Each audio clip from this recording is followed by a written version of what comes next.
एक घड़ी की सुइयां पीछे की ओर काफ़ी तेज़ी से घूम रही हैं और फिर अचानक एक बिंदु में सिमटकर गायब हो जाती हैं।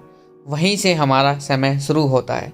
कल्पना कीजिए एक ऐसी घड़ी की जो पीछे की ओर चल रही है, डायनासोर के काल से भी पीछे, लगभग 13.8 अरब साल पहले ले जाती है, जहां हम एक ऐसी दीवार से टकराते हैं जिसे वैज्ञानिक T=0 मानते हैं, यानी बिग बैंग का 0 आर।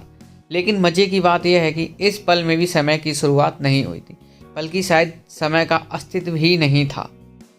बिग बैंग थ्योरी के अनुसार हमारा ब्रह्मांड एक सिंगुलरिटी से शुरू हुआ था, एक ऐसा बिंदु जिसकी डेंसिटी और हीट इन्फिनाइट थी। पर यहाँ एक समस्या है, आइंस्टीन की जनरल रिलेटिविटी जैसे हमारे सबसे सटीक समीकरण भी T=0 पर आकर दम तोड़ देते हैं।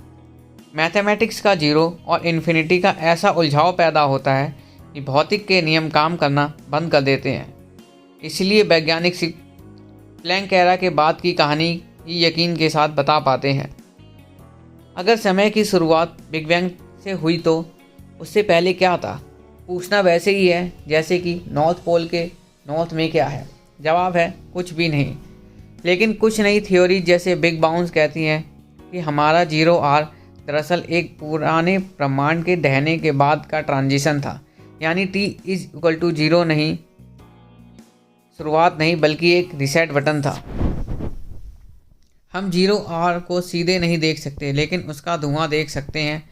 कॉस्मिक माइक्रोवेव बैकग्राउंड ब्रह्मांड की सबसे पुरानी रोशनी है।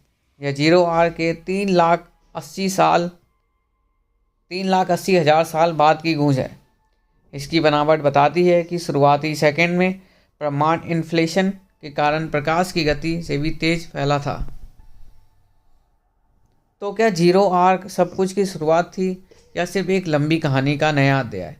हम जितना गहरा देखते हैं उतना ही समझ आता है कि बिग बैंग अंतरिक्ष में कोई धमाका नहीं, बल्कि खुद अंतरिक्ष और समय का जन्म था।